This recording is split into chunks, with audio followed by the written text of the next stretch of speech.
Comment fait-on pour vivre une vie épique, une vie vibrante d'énergie, remplie de sens pour laquelle on peut être excessivement fier? Bienvenue dans la vidéo numéro 24 dans le cadre du défi dans 30 jours j'aurai. Aujourd'hui, je vous parle d'une philosophie que j'ai, qui est celle qu'on a tous et toutes le choix de vivre 4 vies au fil de notre existence. Et la vie que l'on va décider de vivre au fil de notre existence, eh bien, elle va être étroitement liée à notre niveau de succès, d'épanouissement, de bonheur, tant au niveau personnel que professionnel. Évidemment, le but, c'est de vivre une vie épique, remplie de sens, où est-ce qu'on est fier de notre héritage, de notre vivant. Mais malheureusement, il y a trop de personnes qui choisissent les 3 premiers styles de vie. Et si vous vous retrouvez dans un de ces styles de vie-là, eh bien, pas de culpabilité, hein? J'ai été dans chacun des choix de vie au cours de mon existence, mais évidemment, le travail que j'ai fait sur moi-même, comme qu'on est tous en train de le faire, a fait en sorte que j'ai pu accéder à une vie qui était plus remplie de sens pour moi et qui se rapprochait de cette meilleure version-là de qui j'aspirais devenir. La première vie que l'on peut choisir de vivre, parce que oui, c'est un choix, c'est ce que j'appelle la vie immobiliste. Ça, ce sont ces gens-là qui ne veulent absolument rien changer. Ils ne veulent pas changer. Tout était mieux avant. Et en fait, ce sont les autres qui doivent changer. Ce sont leurs conjoints, leurs conjointes, leurs patrons, le gouvernement. Tout le monde doit changer sauf eux.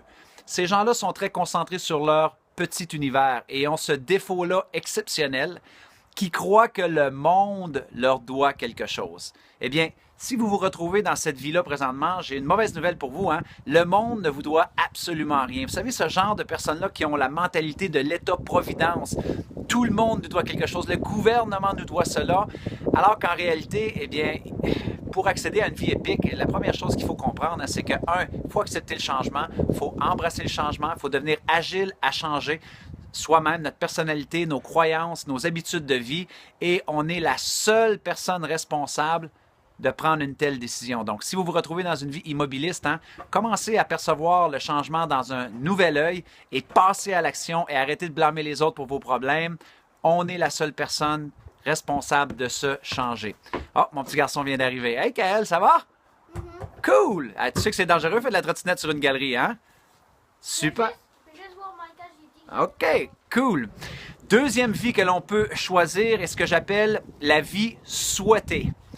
Alors là, ce sont les gens très souvent qui font partie de ce que j'appelle l'association des j'aurais dont dû.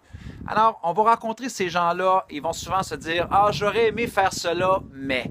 J'aurais bien aimé obtenir ceci, mais. J'aurais bien aimé pouvoir faire ça dans ma vie, mais. » Alors, ce sont très souvent des gens qui sont pris dans leur peur et dans l'inaction. Ils sont enchaînés au mur de leurs propres excuses. Ils ont acheté les étiquettes que la société leur a accolées à la peau, les croyances limitantes que certaines circonstances de la vie ou certaines expériences de la vie leur ont accolé à la peau. Donc maintenant, leur vie devient tout simplement un souhait inachevé. Alors, si vous vous retrouvez dans cette vie-là présentement, et je sais que moi-même, je l'ai tellement été à l'adolescence, eh bien, il faut comprendre que votre meilleur cheval de bataille présentement, c'est de passer à l'action et d'arrêter de vous dire « j'aurais donc dû » et commencer avec les ressources que vous avez présentement en place dans la situation dans laquelle vous vous retrouvez. Arrêtez de souhaiter vivre vos rêves et commencez à vivre votre vie comme vous l'entendez. La troisième vie que l'on peut choisir de vivre, et ça c'est une vie qui est très populaire depuis quelques années, mais elle a toujours existé, c'est ce que j'appelle la vie aveugle. Alors, la vie aveugle, ces gens-là veulent changer. Ces gens-là veulent progresser, veulent avoir davantage de succès. Leur problème n'est pas le vouloir, ils le veulent. Par contre, pour y accéder, ce sont des gens qui vont être beaucoup à la recherche de la solution magique, la recette magique, ce qu'on appelle en anglais the magic bullet. Alors, ce sont ces gens-là qui seront toujours à la recherche de la facilité, du méga raccourci. Dis-moi comment tu as fait pour perdre 40 livres en peu de temps. Dis-moi comment tu as fait pour devenir aussi musclé. Dis-moi comment tu as fait pour devenir aussi abondant financièrement.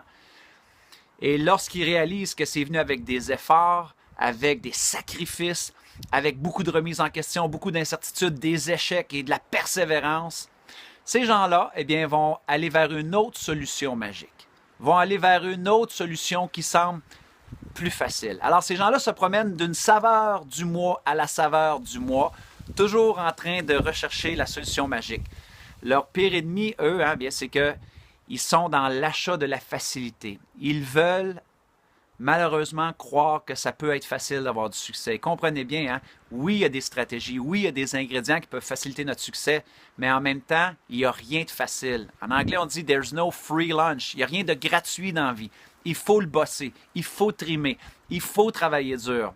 Alors, si vous êtes dans une vie aveugle, c'est un peu dans notre industrie pour faire un parallèle, c'est pas pour viser personne. Dans notre industrie, eh bien, les gens qui sont dans la vie aveugle, ce sont les gens qui ont acheté dur comme fer l'approche de la loi de l'attraction, qu'il suffisait de ressentir et de visualiser et de vraiment se mettre dans un état de demande à l'univers pour que nos souhaits les plus profonds nous reviennent. Alors, on a peut-être oublié l'aspect de passer à l'action de façon massive, d'échouer, de se remettre en question et de continuer à continuer, peu importe les obstacles que l'on affrontait. Alors, ce sont des gens qui ont beaucoup, je crois à la loi de l'attraction, mais gros bémol, par exemple, sur passer à l'action d'une façon massive. Et ces gens-là, malheureusement, quand le secret a été publié au milieu des années 2000, eh bien, ces gens-là ont beaucoup acheté la demande à l'univers. Demande-le, visualise-le, ressens-le. Fais un peu comme si tu le vivais déjà et tu vas voir, ça va venir vers toi. Désolé, mais j'ai eu la chance de collaborer avec certains des plus grands entrepreneurs au monde, des gestionnaires qui gèrent certaines des plus grandes marques au monde. Il n'y a personne qui atteint son succès comme ça de façon aveugle. Alors, arrêtez d'acheter la facilité, arrêtez d'être à la recherche des solutions magiques. Ça n'existe pas. La quatrième vie, évidemment, c'est la vie épique. Ce sont ces gens-là qui ont cette perspective-là très lucide par rapport à la vie, par rapport au succès, par rapport au bonheur. Ils savent très bien que le bonheur, ça ne se consomme pas dans une pilule, que ça ne se consomme pas en cliquant des doigts, ni le succès. Alors, ce sont des gens qui acceptent de faire le travail sur eux-mêmes. Ce sont des gens qui acceptent de se remettre en question, qui comprennent que le succès, ça vient avec le doute, ça vient avec être déçu, ça vient avec des revers où c'est qu'on sent qu'on n'y parviendra jamais, mais que ça fait aussi partie de l'aventure et qu'il faut apprendre à aimer cette partie-là de la vie. Il faut apprendre à aimer vraiment faire du travail sur soi, avoir des échecs, voir comment est-ce qu'on peut s'y prendre d'une façon différente la prochaine fois. Ce sont des gens qui, plutôt que de se dire bien, je n'ai pas les ressources, ils vont se dire, mais comment est-ce que je peux commencer dès maintenant avec les ressources que j'ai? Plutôt que de se dire, oui, mais je connais personne. Comment est-ce que tu peux rencontrer une personne qui va t'aider à faire un pas dans la direction de ton rêve? Donc, ces gens-là qui vivent une vie épique décident d'être les architectes de leur vie, décident d'être les producteurs du film de leur vie. Vous vous rappelez, je vous ai fait une vidéo sur le 24 heures parfait, être le scénariste de votre 24 heures parfait. Eh bien, je pense que vivre sa vie épique, c'est certainement éviter de se retrouver dans une vie immobiliste, éviter de se retrouver dans une vie souhaitée et éviter de se retrouver dans une vie aveugle et devenir véritablement l'architecte de votre vie. Alors voilà mes amis, vidéo numéro 24. Si vous connaissez des gens qui se retrouvent dans une vie immobiliste, souhaitée, aveugle et qui souhaitent se retrouver dans une vie épique, eh bien, partagez cette vidéo-là avec les gens que vous aimez. Alors voilà mes amis, tant qu'à moi je vous dis jusqu'à notre prochaine communication. Soyez reconnaissants, reconnaissantes, célébrez la magie d'aujourd'hui et merci sincèrement, de faire partie de ces gens-là qui ont le courage de vouloir bâtir un monde meilleur. C'était votre ami Martin qui vous dit bye tout le monde!